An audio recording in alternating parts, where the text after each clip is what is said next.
Have to you, Ronnie Rance alongside Tommy Chrysan. Welcome to Sports Shorts Daily, presented by LeBear's Casino. TK coming to you from Tremonti's Meat and Seafood, right by Parkview Baptist on Jefferson Highway, just off Airline and Segan.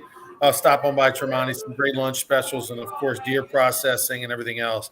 Today on Sports Shorts Daily, presented by LeBear's Casino. We're going to talk the LSU Tennessee game. The line is down. So for you gamblers, if you like the Tennessee Vols, Tommy will tell you why now's a good time to take them for that 11 a.m. kick.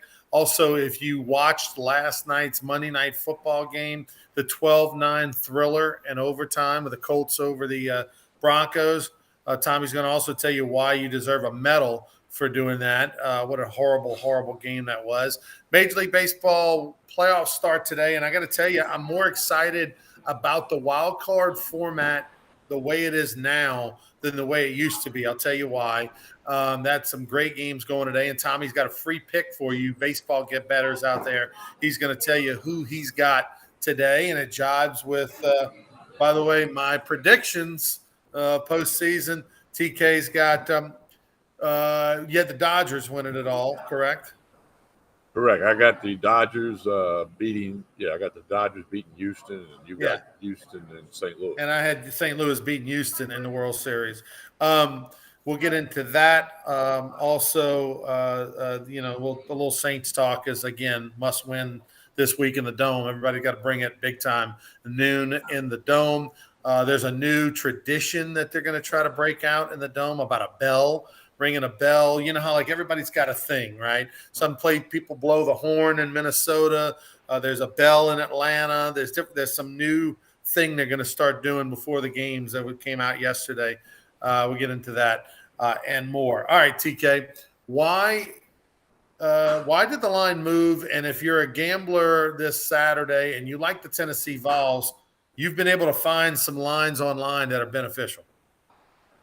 Yeah, well, I mean, it's an age-old question. Do you wait for the line to move? And that's something that gamblers do, and those that study it, full time and do it for a living, they could better answer the question than I. But I think you got to, a lot of people always say, figure out who you think's going to win the game, then bet the line, whatever it is, whether it's plus or minus. If you think that person's going to win the game, because the line gets covered more than it doesn't, so. It's a complicated thing, but if you're a Tennessee fan or you think Tennessee's going to win, you're better off today laying 2.5 than locking in at -3, which a lot of people did on Wednesday and Thursday. Now, will the line move again? I don't know, but there are ways that if you know where to go online, you can look at the consensus and trends and see where the money's going, if that's something you like to look at. You've already run to the bank and run to the bettors, Tommy, and put your money where your mouth is. Yeah, we've talked all week long. You like the under. You put your money on the under. You said you like Tennessee to cover the 3 or 2.5. You've put your money on Tennessee to cover the 3, now 2.5 on some of the lines. So something to watch for there as they try to slow down the Heisman Trophy candidate at quarterback. I thought, it's been a quiet week outside of the players-only meeting on Monday. Not much has really come out of the press conferences and the things like that. I think Brian Kelly was kind of straightforward to the point yesterday after his practice press conference. Didn't want to be too chatty. Wasn't that way on his radio show. So, can LSU get up for a giant game? Can the fans get up for a giant game at 11 a.m. and be a difference maker? That's my concern when you play an 11 a.m. game. If you're not the better team, Tommy, you're not going to get a lot of help from the fans. I don't feel like that, it might take them till 1:30 before they get, revved up and into it. I mean, it's, that's the benefit of an opponent playing you. If you're the better team coming into Tiger Stadium at 11 a.m., you're not getting that Tiger Stadium intimidation experience. It's it's kind of a ho-hum approach. Yeah, it really is. And I mean, Derek Beckwith made a good point on Sports Shorts Radio last week that he thinks the 11 o'clock game is tougher on the road team because of the travel and the clock. You've got to change your body clock, even though Tennessee had an open date last week. And I'm sure they began training their body to be ready at 11 instead of the night game, and they had a full week to do that. But no, and here's the thing: for LSU, it shouldn't matter that it's 11 o'clock. If you're an LSU player, you just got ranked 25th in the country. You're tied for first place in the SEC West. You're playing the number 8 ranked team in the country, who's tied for first place in the SEC East. You shouldn't need any extra motivation to try to go out there and get the job done. And the point spread being 3, 2.5, but the wise guys think anything can happen in this game. I think the over and under is 65 is way up there. And the consensus, there's like 80% of the money bet on the under. But again, back to the point, the LSU players better find a way to, if LSU wins this game, they move up to somewhere around 15th in the poll, depending on who else does what. And then they'd still be in first place in the SEC West, which, crazy as that sounds, that's where they are.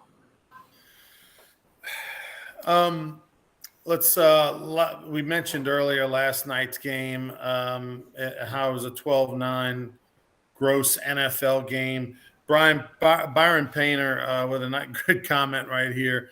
Mickey Loomis is smarter than me by not going after Russell Wilson, because Russell Wilson last night got booed, even though he's they've had garbage quarterback play the last couple of years, really since Peyton Manning retired. They've had garbage quarterback play. Russell Wilson signs the big long-term mega contract. He's going to be the franchise quarterback. He's going to put the Broncos over the top. All they need is a quarterback, and he hasn't played up to the capabilities. The team hasn't played up to the capabilities. They lose by only scoring 9 points at home in overtime. And Russell Wilson, no touchdowns, 2 interceptions, missed a wide open receiver at the end, got booed on his home field. And look, we were all screaming. I was screaming. If the Saints had a chance to take Russell Wilson in this past offseason, get him. Clearly, the Saints did not have a chance. They didn't have enough assets to really go after him. We know that they showed interest in Watson when the Texans were trying to get rid of him, and we debated whether they should go after him or not. And so they ended up kind of settling on taking back Jameis Winston. But Russell Wilson looking like he's stealing money right now. It really does. It's hard to, jump all over it after this one game. But I think overall his performance in Denver has not been great. In this Denver franchise, very proud franchise, Super Bowls with Elway and got to the Super Bowl in New Orleans back in the late 70s. They've really been out of touch. Yeah, they've been out of sync the last decade, changing coaches. And, ever since Manning left, it's just been one coach after another, the coordinators, the revolving door of the players, and it just isn't working right now. Now, you would have to think that Russell Wilson, is still Russell Wilson, and there's a long way to go in the season, but nobody would know more than him that they got to fix some things in Denver if they want to have a shot at the playoffs. Now, Russell Wilson was playing with a banged-up shoulder a little bit, and even to the point where during the week there was question on whether he would play. But Broncos are 2-2. They look underwhelming through the first 4 games of the season. We'll keep an eye on that because they paid a lot of money for Russell Wilson to not be a Pro Bowl type quarterback, and right now he is far from it. Let's see. Maybe Chance is right. He says if the Saints had got Wilson, maybe Sean Payton stays and he's a better player. I'm not quite sure about that. But let's. There was something else that happened yesterday on here locally on ESPNU national TV. Zachary High School took on Woodlawn over at Woodlawn. Zachary gave up a touchdown to Woodlawn to start the game, and then they rolled off and just steamrolled them. 33-6? Is that the final? 33-6, 33-7. Yeah. It was Woodlawn scored first, nice 10-yard touchdown pass, and then it was all Zachary after that. But Ryan, the story you're going to get to, I watched the game. Go ahead. No, well, you saw the game. I didn't. I know that there was questions before the game. I know that Zachary High School called Woodlawn during the week, offered to play the game at Zachary High, where they have a beautiful big stadium with a turf field, because they knew that Woodlawn had issues with its field. And Coach Brewerton over at Zachary High was somewhat concerned about safety as well as the look of the field on national TV. And they offered, Zachary did, this is word on the street that Zachary offered $10,000 and the gate to Woodlawn to move the game. Woodlawn said no. Instead, they played on national TV, and quite frankly, based on all the reports, embarrassed themselves by playing this game on national TV because the field looked like a sand trap. It was a total joke, Ronnie. There's no way a high school football game should have been played. And then, a 1A school, nobody should have been playing on that field last night. It was like a beach. Whoever takes care of the field, I'm sure, did what they thought was best. There were parts of the field chewed up, like as if you just had, like when you play a game on a field after it rained and it gets chewed up. That's what some of the spots look like. Because we hadn't had any rain in a while. We got beautiful weather. It was an embarrassment to be on ESPN. Every step every player took, you could see sand flying up. It was as bad as I've ever seen a high school football field. And as you know, Ronnie, I've been in high school football stadiums for 35 years. And, I've never seen a game on a field like that at that level. That might have been like the 6-year-old peewee because they didn't have any other field to use, but they don't move quick enough to get hurt. But I would go with what Brewerton said. It's a concern for safety of the players on both teams, not just Zachary. It's a safety of the players, and there's a lot of college prospects on that field from Woodlawn and Zachary. Somebody get hurt. That's not good. That game should not have been played on that field last night. And if I pissed somebody off, then that's just my opinion. I think a lot of people would agree with me, and I think ESPNU was probably disappointed as well.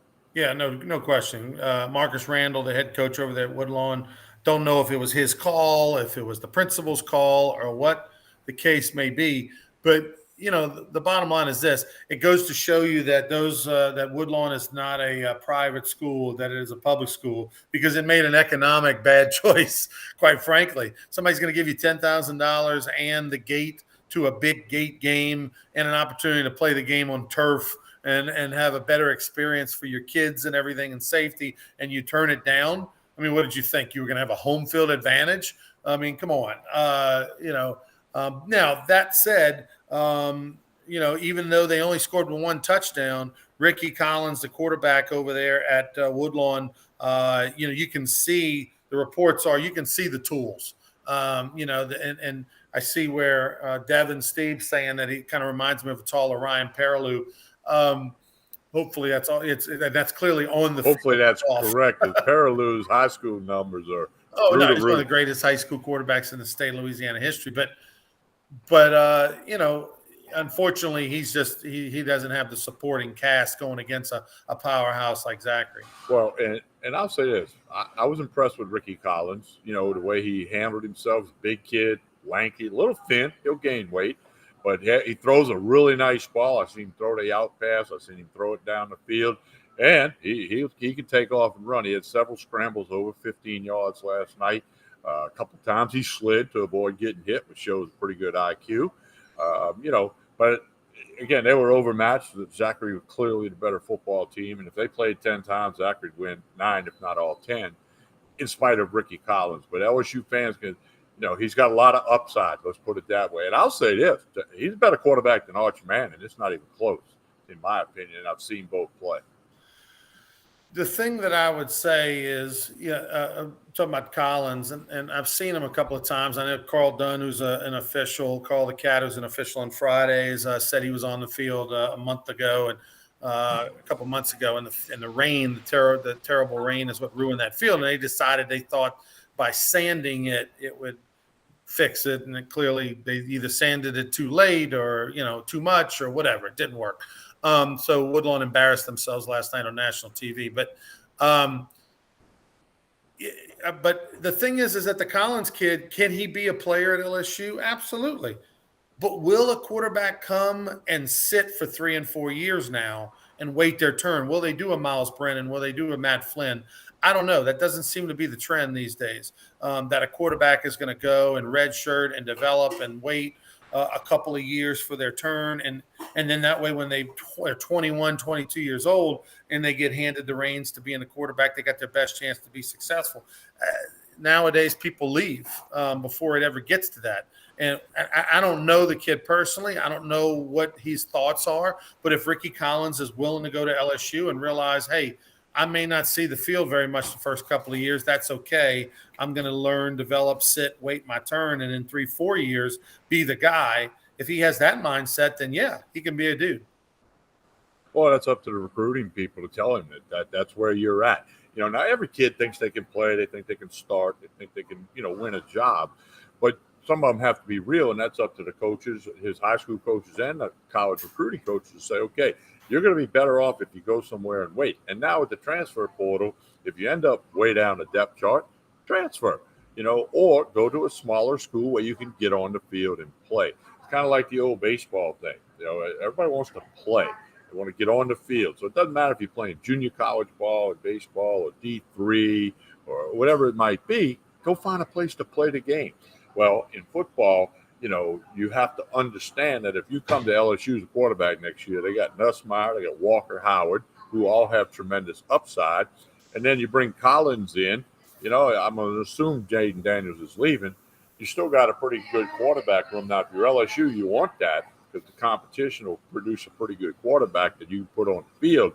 But are the players able to accept that now in today's world?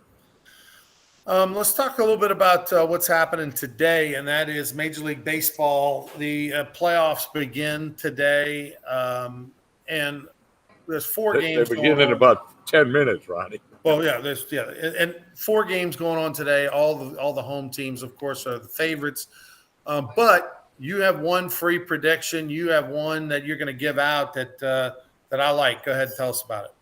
Yeah, this is your Sports Shorts Daily Meat and Potatoes USA baseball bet of the day. It's in the second game today, which is the 1 o'clock start. Take the Cardinals on the run line, which means you're laying a run and a half, but it's plus 200. So you bet $10, you're going to win 20. You bet $100, you're going to win 200. So Cardinals minus 1.5 on the run line. That's your free pick today. And Aaron Nolan not throwing for the Phillies. Zach Wheeler is throwing. I'm not sure. I'm sure Aaron knows when he's throwing, whether it's tomorrow or Sunday, but I'm not sure, and that's not been released yet. So Cardinals, that's the first pitch right after 1 p.m. So if you're going to get on it, you got a couple hours.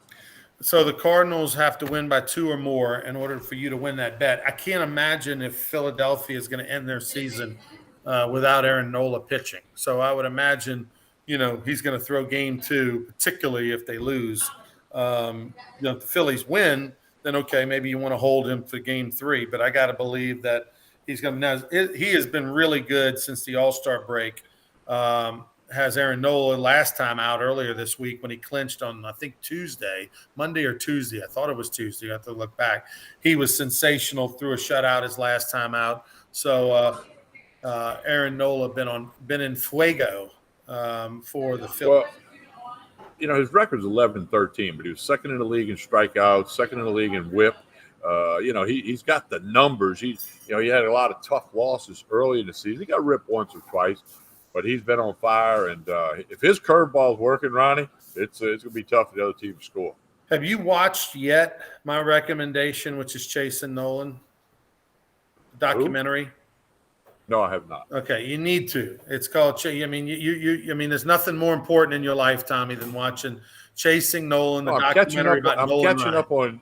I'm catching up on Yellowstone right now. So come on. Yeah, you can watch it right when we get done. It's a documentary on Nolan Ryan. You're absolutely going to love it. Chasing Nolan. Called Chasing Nolan. Yep. All right, I'm gonna look for that today. Yeah, it's fantastic. And the thing about it is that Nolan Ryan's had many of those Aaron Nola kind of years, right? Losing record, 500 record, even though he's striking out everybody, the low ERA, dominant pitcher, but team didn't get him enough runs. He had that time and time again in his career. Did you realize Nolan Ryan, 7 no-hitters, right? No one's got more than 4, and that's a record that'll stay forever because nobody throws complete games anymore. But he never won a Cy Young. Never won a Cy Young. 7 no-hitter. No, and he struck out over 300 a couple of different seasons. Right. That's amazing that he didn't win one. That kind of makes you shake your head a little bit. Unbelievable. If you go look back at 1973, 74, 75, that 3-year stretch, arguably the 3 greatest years any pitcher's ever had in the history of the game. Guy didn't win a Cy Young in there. Even though he threw 2 no-hitters one year, he set a record for strikeouts in a single season. He something else ridiculous. Literally set the record for strikeouts in a single season, Tommy. Had 2 no-hitters and something else, like the league lead in ERA, and he didn't win Jim Palmer won the Cy Young that year. Palmer's he a won pretty more boy, games. Yeah.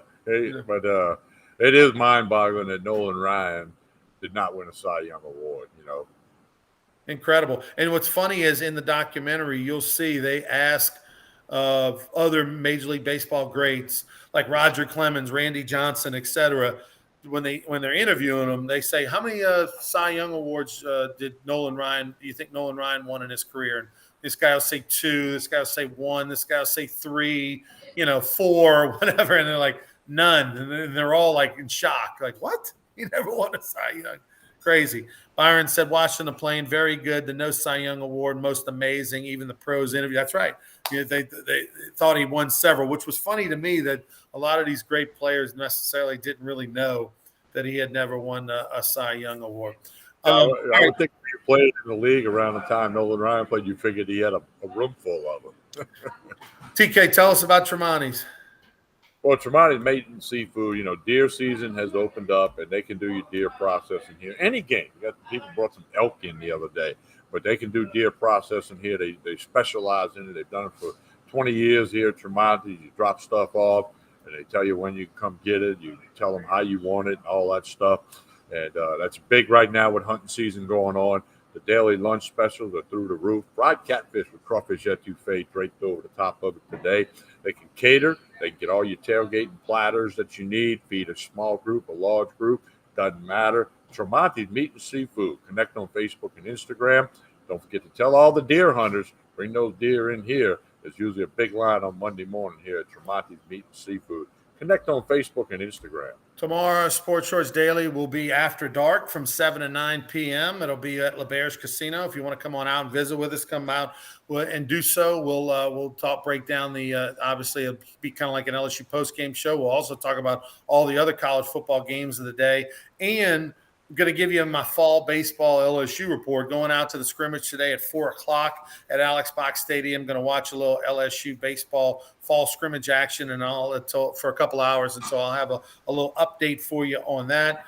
We know Peterson went big fly yesterday. One of the home runs hit in the scrimmage, and we'll have a lot more about it. We'll talk about that on Sports Shorts After Dark tomorrow. We'll be back Monday morning for more Sports Shorts Daily. Until then, please like and share. Have a great weekend, everybody. Tommy and TK, if you want to be a winner, take Tennessee minus the points. Take the over/under on Tennessee and LSU, and take the St. Louis Cardinals today. Lay that 1.5 runs. That means the Cardinals have to win by 2 or more, and you can get plus 200 on your money. So those are the 3 picks that Tommy has for the bettors out there. TK, have a great weekend. You too, man. Thanks. All right. Appreciate everybody. Thanks for watching Sports